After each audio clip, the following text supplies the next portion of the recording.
আসসালামু আলাইকুম। সংবাদে আপনাদের সবাইকে স্বাগত জানাচ্ছি। আমি ফিরোজ তোহা। শুরুতেই আরবে কেবলস সংবাদ শিরোনাম।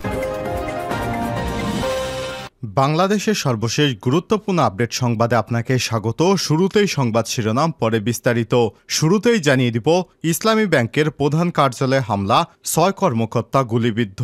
ইসলামী ব্যাংকের প্রধান কার্যালয়ে গোলাগুলির ঘটনা ঘটেছে। কয়েকশো দুর্বৃত্ত জোর করে ইসলামী ব্যাংকে প্রবেশের চেষ্টা করেন। এ সময় প্রবেশে বাধা দিলে কর্মকর্তাদের উপরে এলোপাতাড়ি গুলি চালানো হয়। এতে গুলিবিদ্ধ হয়েছেন ব্যাংকের ৪ জন কর্মকর্তা সহ মোট ৬ জন। আজ ১২টার দিকে ইসলামী ব্যাংক বাংলাদেশের টাওয়ারের সামনেই অবস্থান নেন কর্মকর্তারা। গুলিবিদ্ধ ৪ কর্মকর্তা হলেন ইসলামী ব্যাংকের গোডাউন গার্ড ডিজি শফিউল্লাহ সর্দার, অফিসার মামুন, আব্দুর রহমান এবং বাকি বিল্লাহ। এদের মধ্যে ৩ জনের অবস্থা গুরুতর। এরপর জানিয়ে দিব, রাজনীতিবিদদের সতর্ক করলেন স্বরাষ্ট্র উপদেষ্টা। স্বরাষ্ট্র উপদেষ্টা ব্রিগেডিয়ার জেনারেল অবসরপ্রাপ্ত এম এ সাখাওয়াত হোসেন রাজনৈতিক দলগুলোকে সতর্ক করেছেন, পুলিশকে আর লাঠিয়াল বাহিনীর মতো ব্যবহার করা যাবে না। আজ রাজারবাগ কেন্দ্রীয় পুলিশ হাসপাতালে আহতদের দেখতে গিয়ে তিনি এসব মন্তব্য করেছেন। জানিয়ে দিব, ইন্টারনেট শাটডাউনে জড়িতদের বিরুদ্ধে ব্যবস্থা নেওয়া হবে বলছেন নাহিদ। কর্মদিবসের প্রথম দিনে ইন্টারনেট শাটডাউনের বিষয়ে কথা বলেছেন সদ্য দায়িত্ব পাওয়া অন্তর্বর্তী সরকারের ডাক, টেলিযোগাযোগ এবং তথ্য প্রযুক্তি মন্ত্রণালয়ের উপদেষ্টা নাহিদ ইসলাম। এবারে জানাবো, এবার পদত্যাগ করলেন ইউজিসি চেয়ারম্যান। বাংলাদেশ বিশ্ববিদ্যালয় মঞ্জুরি কমিশনের চেয়ারম্যানের পদ থেকে পদত্যাগ করেছেন প্রফেসর কাজী শহীদুল্লাহ। আজ দুপুরে তিনি শিক্ষা মন্ত্রণালয়ে পদত্যাগপত্র জমা দেন। ইউজিসি সূত্র এসব তথ্য নিশ্চিত করেছে। জানিয়ে দিব, এই ২০০ লাশ কাদের। কোটা সংস্কার আন্দোলনকে কেন্দ্র করে দেশে চলমান সহিংসতায় অনেকেই প্রাণ হারিয়েছে। এই সহিংসতায় ঢাকার ২টি হাসপাতালে ৩টি মর্গে এখনও পড়ে আছে নিহত ২০ জনের মরদেহ। পড়ে থাকা লাশগুলো বিকৃত হয়ে যায়, পরিচয় বোঝা যাচ্ছে না, কেউ খোঁজ করতে আসছে না, থানার কার্যক্রম বন্ধ থাকায় করা যাচ্ছে না সুরত বহাল। লাশগুলো পচে ফুলে দুর্গন্ধ ছড়াচ্ছে। এর মধ্যে ঢাকা মেডিকেল কলেজ হাসপাতালের মর্গে ৮টি, ঢাকা মেডিকেল কলেজের মর্গে ৯টি এবং শেরেবাংলা নগরে শহীদ সোহরাওয়ার্দী হাসপাতালের মর্গে ৩টি মরদেহ পড়ে রয়েছে।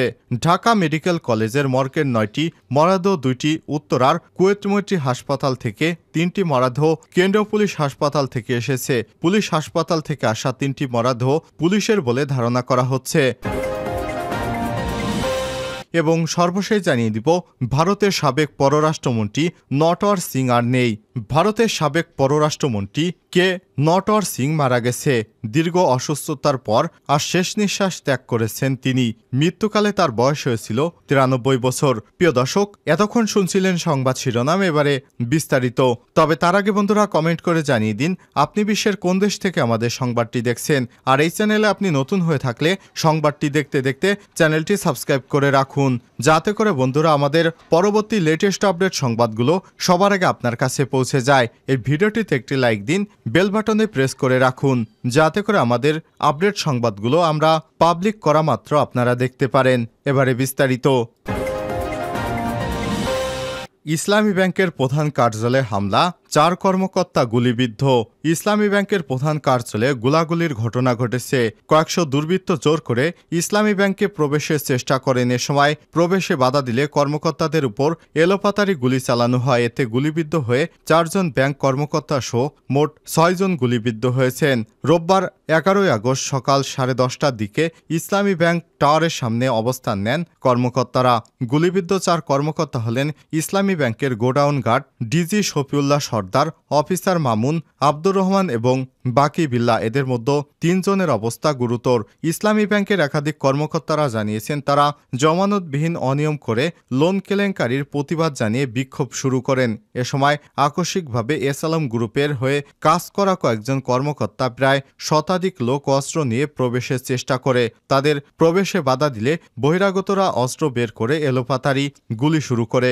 এ সময় ৩ জন কর্মকর্তা গুলিবিদ্ধ হন, ৪ কর্মকর্তা আহত হয়েছেন, যাদের মধ্যে ৩ জন গুরুতর অবস্থায় রয়েছে।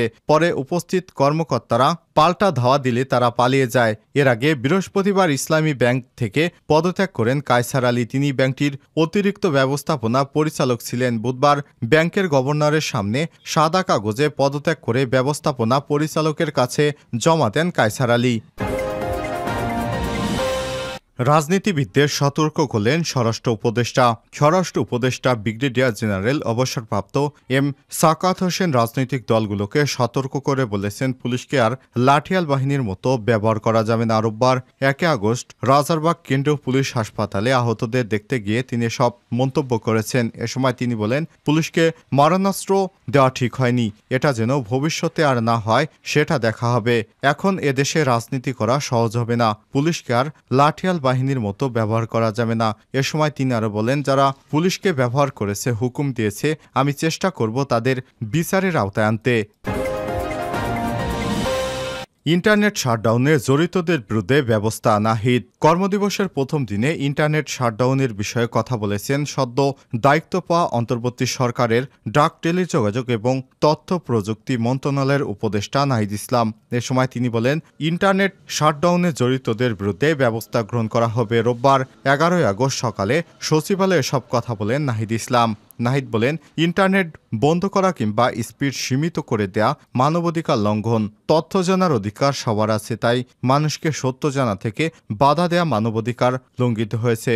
এ সময় তিনি আরো বলেন, সচিবালয়ে আমার প্রথম দিনেই বৈষম্য বিরোধী ছাত্র আন্দোলনের সময় সারা দেশে ইন্টারনেট বন্ধ এবং ডিজিটাল ক্র্যাকডাউনের পেছনে কারা জড়িত ছিল তাদের বিরুদ্ধে তদন্তের ব্যবস্থা করব। গত 5 আগস্ট প্রধানমন্ত্রীর পদ থেকে ইস্তফা দিয়ে দেশত্যাগ করে শেখ হাসিনা। এরপর 8 আগস্ট অন্তর্বর্তীকালীন সরকারের প্রধান উপদেষ্টা হিসেবে শপথ নেন নোবেল বিজয়ী অর্থনীতিবিদ ডক্টর মোহাম্মদ ইউনূস। পরে 13 উপদেষ্টাও শপথ নেন। এর মধ্যে বৈষম্য বিরোধী আন্দোলনের 2 জন সমন্বয়ক রয়েছেন। এবার পদত্যাগ করলেন ইউজিসি চেয়ারম্যান। বাংলাদেশ নির্বাচন মঞ্জুরি কমিশনের চেয়ারম্যানের পদ থেকে পদত্যাগ করেছেন প্রফেসর কাজী শহীদুল্লাহ। রোববার 11 আগস্ট সকালে তিনি শিক্ষা মন্ত্রণালয়ে তার পদত্যাগপত্র জমা দিয়েছেন। ইউজিসি সূত্রে সব তথ্য নিশ্চিত করেছে।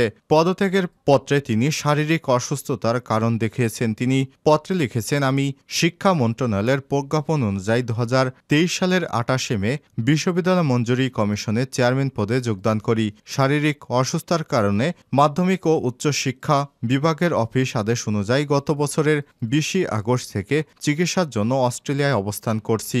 অস্ট্রেলিয়ার বিশেষজ্ঞ ডাক্তারের পরামর্শ এবং বর্তমানে শারীরিক অবস্থা বিবেচনায় কমিশনের চেয়ারম্যান পদের দায়িত্ব পালনে অপারগতা প্রকাশ করছি। শেখ হাসিনা সরকারের পতনের পর বিভিন্ন সেক্টরে পদত্যাগের হিড়িক পড়েছে। প্রধান বিচারপতি এবং ঢাকা বিশ্ববিদ্যালয়ের ভিসি সহ অনেকেই ইতিমধ্যে পদত্যাগ করেছেন।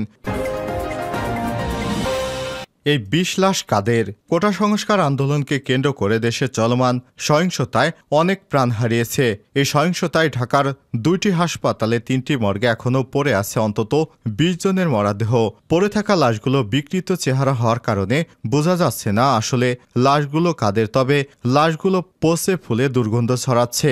এর মধ্যে ঢাকা মেডিকেল কলেজ হাসপাতালের মর্গে 8টি, ঢাকা মেডিকেল কলেজের মর্গে 9টি এবং শেরেবাংলা নগরে শহীদ সোহরাওয়ার্দী হাসপাতালের মর্গে 3টি মরদেহ রয়েছে।